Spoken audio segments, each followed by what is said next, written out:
On Saturday, writing for MSNBC, former FBI counterintelligence official Frank Figliuzzi connected the dots on how to pin down former President Donald Trump on seditious conspiracy charges in the January 6 attack investigation, following the successful conviction of two leaders of the far-right militia the Oath Keepers on the same charge.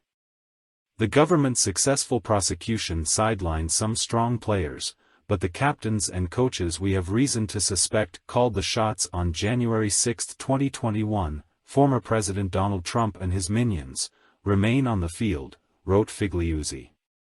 To win the game, special counsel Jack Smith, who's been appointed to investigate Trump's role in the violence of January 6, needs to use the same playbook that worked against the Oath Keepers. That is, he should be looking to see if seditious conspiracy and obstruction of Congress charges are warranted for Trump and those in his inner circle. Of particular note, Figliuzzi said, is the fact that Stewart Rhodes and Kelly Meggs established that they were not in the Capitol building themselves, and that their actions were unsuccessful in stopping the vote certification, but the jury found them guilty anyway. That same fact pattern fits Trump, and many of his allies.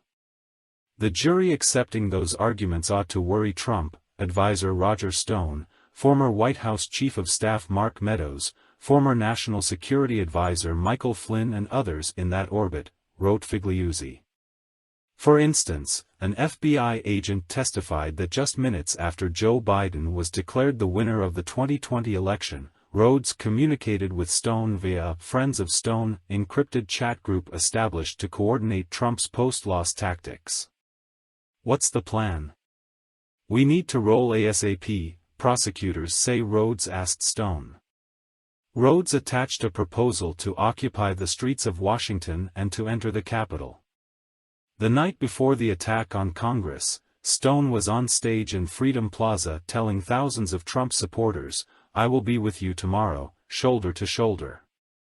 Trump himself, Figliuzzi continued, has that same kind of exposure. On January 6, Trump, the Justice Department could argue, incited a crowd that he knew to be armed to go with him to the Capitol. He told those in attendance, "If you don't fight like hell, you're not going to have a country anymore." We don't know if the committee or the Justice Department has seen more evidence that could support a charge of sedition against the former president, but we know that Trump spread disinformation about a stolen and rigged election and that he tried pressuring Vice President Mike Pence, the President of the Senate, out of certifying election results. That sounds like the framework for charges of either obstructing Congress or obstructing an official act to me. Smith and Attorney General Merrick Garland shouldn't be satisfied with being up on the scoreboard or sidelining Rhodes, concluded Figliuzzi.